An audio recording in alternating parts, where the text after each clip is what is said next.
You know, you could be watching this video on a new phone from AT&T, the network with nationwide coverage you can count on. Just click here to get this smartphone today. And remember, when you shop att.com, What if you could unplug your messy old chargers now and get a new charger for all your things? One that's almost invisible. A thing charger which keeps your outlets free to use and comes with easy-to-change power tips that swap it. Tonight, a deputy drunk and disgraced. We now know there is more to the story of a Pinellas County deputy who showed up drunk at a statewide Mothers Against Drunk Driving conference. Investigative reporter Mark Douglas got his hands on some new records. And Mark, there is a lot more to this than what the sheriff's office first made public to us. That's right, Keith. These records show that the deputy at the center of this controversy showed up at that MADD conference in Fort Lauderdale ready to party like he was on a college spring break. Back in July, Pinellas deputy Mike Saliga showed up at the Pier 66 Hotel in Fort Lauderdale with a bottle of booze and ready to party. And party he did.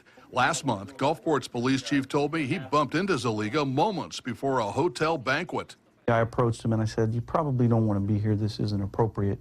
He's not kidding. Saliga was at the hotel for 2 days of DUI law enforcement training, entirely paid for by Mothers Against Drunk Driving. Saliga was supposed to receive a MADD award in front of 200 people, but the chief insists he was staggering and reeked of booze. And you could tell he was drunk. Oh, yeah. As bad as that sounded last month, it just got worse. We now have records that reveal Saliga packed a bottle of Jameson Irish whiskey into his patrol car for his Fort Lauderdale weekend.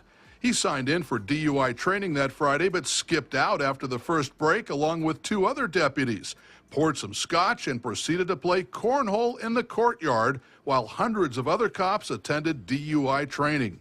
Later that day, a Pasco DUI supervisor reported seeing Saliga drunk in a hotel hallway during a fire alarm, wearing only his boxer shorts.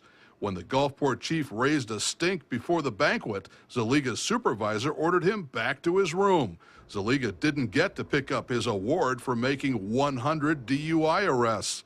Sheriff Bob Gualteri shared his embarrassment with reporter Peter Bernard last month. It was wrong. It was just, again, one of the most ridiculous things I've heard of. And when I first heard about it, that was my reaction is that, come on, you got to be kidding me, really? Now, Saliga told investigators that he was not as drunk as some of those witnesses said he was, that he was not partying in the hallway with his pants off, and that he only skipped the training because it was no longer relevant to his new role as a detective in the Crimes Against Children Division. But the bottom line here, he was drinking on duty, he skipped training, and he broke the trust of MADD, which paid for his entire trip, Keith. And what was the punishment for all of this, Mark? Well, the punishment amounts to 1 day suspension without pay, and I suppose you'd say a whole lot of embarrassment, which quite possibly got a little worse tonight. Certainly more pronounced. Thank you. Mark Douglas reporting live in Pinellas County.